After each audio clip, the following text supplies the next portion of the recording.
যারা সৌদি থাকে বা প্রবাসে থাকে তারাই বলতে পারবে যে এটা কি জিনিস। ঠিক আছে, বাঙালি যারা মানে বাংলাদেশে যারা থাকে তারা চিনবে না বা তারা বলতে পারবে না।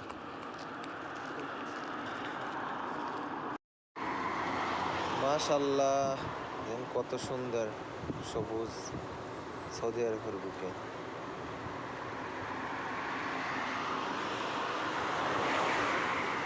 অসাধারণ, আল্লাহর কি অশেষ রহমত।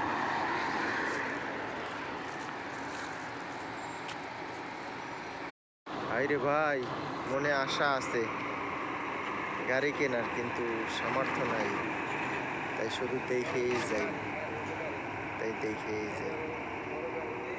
কবে যে আল্লাহ সামর্থ্য দেবে যে এরকম একটা গাড়ি কেনার।